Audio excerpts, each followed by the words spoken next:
Good morning students, Vande Mataram. और आज हम देखेंगे प्रेजेंट कॉन्टिन्यूअस टेंस और इसमें हम देखेंगे इंट्रोगेटिव सेंटेंस। इसके पहले आप प्रेजेंट इंडिफिनिट टेंस आपने देखा था, फिर प्रेजेंट क्वांटिटी में आपने सिंपल सेंटेंस और नेगेटिव सेंटेंस। यहाँ तक हमारा जो है कोर्स हो गया था टेंस का। और अब आगे हमारा चैप्टर है प्रेजेंट कॉन्टिन्यूअस टेंस में ही आपको इंट्रोगेटिव सेंटेंस। इंट्रोगेटिव सेंटेंस ये दो प्रकार के हैं। एक को हम बोलते हैं सिंगल इंट्रोगेटिव सेंटेंस, यानी अभी मैं जो आपको बताने जा रहा हूं ये सिंगल इंट्रोगेटिव सेंटेंस। इसके बाद हम लोग डबल इंट्रोगेटिव सेंटेंस देखेंगे। ये दो पार्ट है, सिंगल इंट्रोगेटिव सेंटेंस और double interrogative sentence. Single interrogative sentence को इकहरा प्रश्नवाचक वाक्य हिंदी में कहते हैं। बशर्ते आप सब इंग्लिश का ही यूज करते हैं। सेकेंड टाइप इंट्रोगेटिव यानी डबल इंट्रोगेटिव सेंटेंस, उसे सेकेंड टाइप इंट्रोगेटिव सेंटेंस भी कहते हैं, उसे दोहरा प्रश्नवाचक वाक्य कहते हैं। ये मैंने रूल लिख दिया है, लेकिन ये रूल सिंगल इंट्रोगेटिव सेंटेंस का है। रूल है is am are subject verb की फर्स्ट फॉर्म प्लस उसमें हम आईएनजी को ऐड कर देते हैं। जैसे वर्क है तो वर्किंग, प्ले है तो प्लेइंग, ऑब्जेक्ट और फिर other words plus question mark और आना चाहिए। ठीक, इंट्रोगेटिव सेंटेंस में प्रश्न पूछा जाता है और वाक्य के अंत में हिंदी में भी इंग्लिश में भी प्रश्नवाचक चिन्ह लगाना अनिवार्य है। और यहां दो जगह नहीं लगा है। ठीक, अब आइए हम रूल जान लेते हैं। तो मैंने इसके पहले भी आपको बताया था इंट्रोगेटिव सिंगल इंट्रोगेटिव सेंटेंस में बच्चों हिंदी वाक्य में सबसे पहले क्या शब्द आता है। सबसे पहले क्या शब्द आता है जिसकी अंग्रेजी हम व्हाट नहीं लिखते हैं, उसकी जगह पर हम उस टेंस की हेल्पिंग वर्ब का प्रयोग करते हैं अकॉर्डिंग सब्जेक्ट। यानी सब्जेक्ट हमारा सिंगुलर है, ठीक है, तो उसके अकॉर्डिंग हेल्पिंग वर्ब आएगी, और प्लूरल है तो उसके अकॉर्डिंग आएगी। प्रेजेंट क्वांटिटी में हेल्पिंग वर्ब है इज एम आर। तो सिंगुलर नंबर का अगर आपका सब्जेक्ट है यानी एक वचन करता है तो आपकी हेल्पिंग वर्ब आएगी इज, और अगर प्लूरल है बहुवचन का सब्जेक्ट है आपका करता है तो हेल्पिंग वर्ब आएगी आर, और आई के साथ केवल एम आता है। क्लियर? सिंगुलर के साथ इज हेल्पिंग वर्ब का प्रयोग करेंगे, प्लूरल के साथ आर हेल्पिंग वर्ब का प्रयोग करेंगे, और आई के साथ एम का प्रयोग करेंगे। एग्जांपल्स, मैं पढ़ा रहा हूं, तो मैं, ठीक, पढ़ा रहा हूं, सॉरी इसमें क्या नहीं लगा है, क्या मैं पढ़ा रहा हूं, तब ये सिंगल इंट्रोगेटिव सेंटेंस बनेगा। सॉरी, क्या मैं पढ़ा रहा हूं। अब यहाँ पर क्या पहले लग गया है जिसके अंग्रेजी हम वाट नहीं लिखेंगे, ठीक, हेल्पिंग वर्ब का प्रयोग करेंगे। और आपको पता है कि मैं की अंग्रेजी आई होती है, आई के साथ एम आता है, तो सबसे पहले हम एम लिखेंगे, ठीक है, एम। फिर कह रहा है सब्जेक्ट है मैं, क्योंकि मैं पढ़ा रहा हूं तो जो एक्शन करता है वो सब्जेक्ट होता है, ठीक है। तो यहाँ पर पढ़ा कौन रहा है, मैं, आई, तो यहाँ पर क्या आएगा, आई। कह रहे हैं वर्ब फर्स्ट लगाइए। पढ़ाना की अंग्रेजी टीच,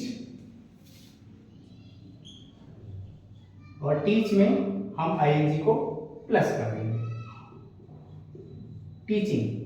अब कह रहा है ऑब्जेक्ट, पढ़ा रहे, क्या पढ़ा रहे, क्या मैं पढ़ा रहा हूं, है ही नहीं, ठीक है, क्या मैं पढ़ा रहा हूं, केवल यही तक वाक्य, एम आई टीचिंग। इसके बाद आपका जो है क्वेश्चन मार्क। ऑब्जेक्ट और अदर वर्ड्स इसमें नहीं है बच्चों।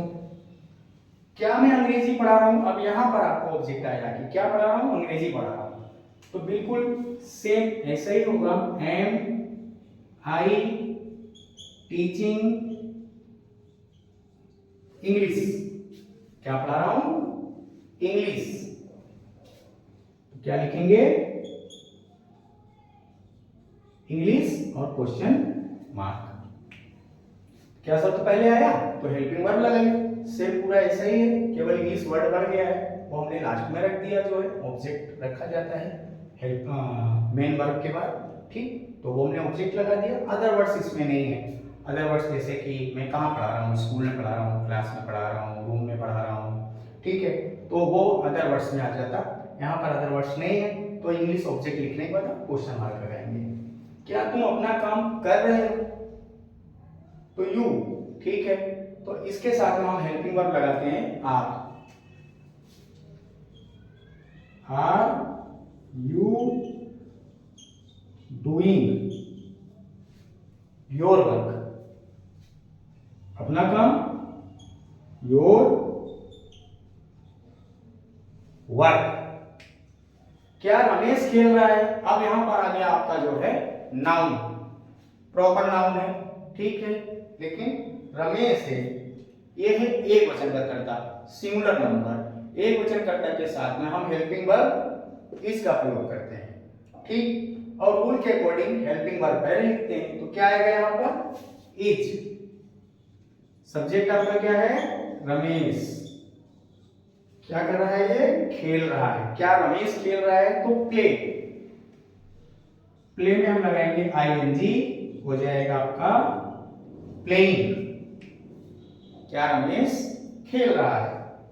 क्या संध्या पत्र नहीं लिख रही है, तो एक नेगेटिव सेंटेंस इसमें दिया गया है जो है, ठीक है, तो हिंदी वाक्य में अगर नहीं शब्द है तो आप सब्जेक्ट के बाद यानी तीसरे स्थान पर नॉट का प्रयोग करें, और हिंदी वाक्य में यदि नहीं शब्द नहीं है तो आप नॉट का प्रयोग ना करें, ठीक है। जैसे कि कुछ लोग बताते हैं कि interrogative positive sentence, interrogative negative sentence, तो मैं आपको बता दे रहा हूं कि उसमें यही है कि अगर हिंदी वाक्य में, मैंने यहाँ पर रूल में नहीं दिया, यहाँ पर नोट आता बच्चों, अगर हिंदी वाक्य में नहीं शब्द है तो तीसरे स्थान पर नोट लगाइए, और नहीं शब्द नहीं है तो मत लगाइए। तो संध्या ये भी नाम है, सिंगुलर है, इज संध्या, ठीक, थर्ड प्लेस पे नॉट, पत्र नहीं लिख रही है, तो राइट माने लिखना होता है, राइटिंग हो जाएगा, आ लेटर, क्वेश्चन मार्क। अगर नहीं शब्द आता है तो आप जस्ट थर्ड प्लेस पर, ठीक है, यानी हेल्पिंग वर्ब, सब्जेक्ट और फिर नॉट, ये सिंगल इंट्रोगेटिव का रूल है। इसके बाद मैं आपको डबल इंट्रोगेटिव बताऊंगा तो आपको और भी क्लियर हो जाएगा।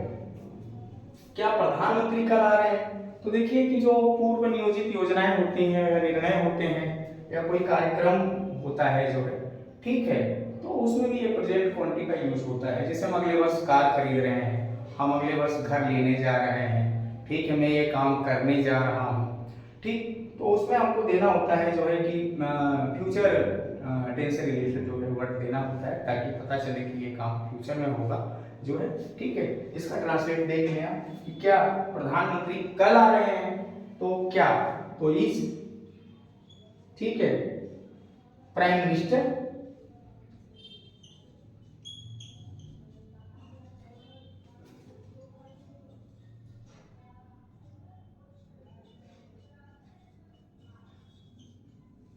अब आना की अंग्रेजी क्या होती है, कम, तो कमिंग,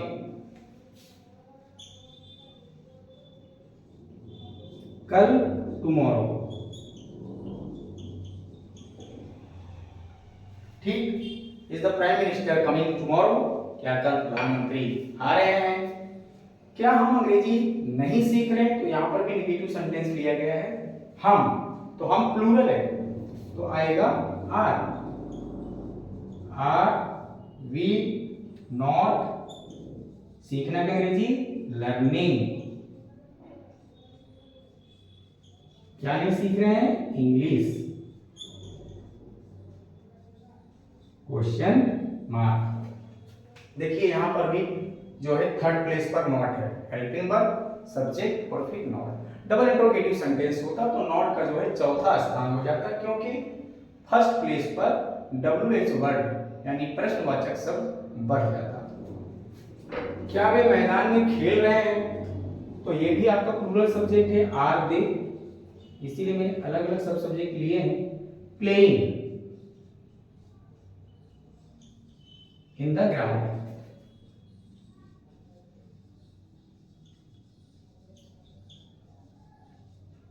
ठीक, मैदान में, फील्ड कहिए, ग्राउंड कहिए, कोई दिक्कत नहीं है। क्या वे मैदान में खेल रहे हैं? Are they playing in the ground. अब यहाँ पर नोट नहीं था तो हमने नोट नहीं लगाया, नहीं सब नहीं है हिंदी वाक्य में जो है, लास्ट में क्वेश्चन मार्क, दे प्लूरल है इसलिए यहाँ पर आर लगाया। ये इसका रूल है और ये रूल है जो है सिंगल इंट्रोगेटिव सेंटेंस का, ठीक है। मैंने इंट्रोगेटिव लिख दिया है तो सिंगल इंट्रोगेटिव सेंटेंस का रूल है। डबल इंट्रोगेटिव सेंटेंस में WH वर्ड इसी रूल में आगे बढ़ जाएगा और उसमें नोट का चौथा स्थान हो जाता है, उसमें भी प्रश्न पूछा जाता है। ये सिंगल इंट्रोगेटिव सेंटेंस है, इसमें प्रश्न पूछा जाता है, इन प्रश्नों को उत्तर हम यस या नो में दे सकते हैं। नोट का इसमें तीसरा स्थान रहता है। अंत में प्रश्न सूचक चिन्ह लगाना अनिवार्य होता है, दोनों ही इंट्रोगेटिव में सिंगल हो या डबल हो। क्या मैं अंग्रेजी पढ़ा रहा हूँ या क्या मैं पढ़ा रहा हूँ या क्या तुम अपना काम कर रहे हो, ठीक है। तो ऐसे वाक्य में अगर क्या शब्द आ रहा है बच्चों तो उसकी अंग्रेजी हम नहीं लिखते हैं, सब्जेक्ट के अकॉर्डिंग हम हेल्पिंग वर्ब का प्रयोग करते हैं। मैं समझता हूँ आपको अच्छे से समझ में आया होगा, ठीक है। और किसी प्रकार का आपको डाउट हो तो प्लीज कमेंट सेक्शन में जरूर आकर के बताएं, ओके।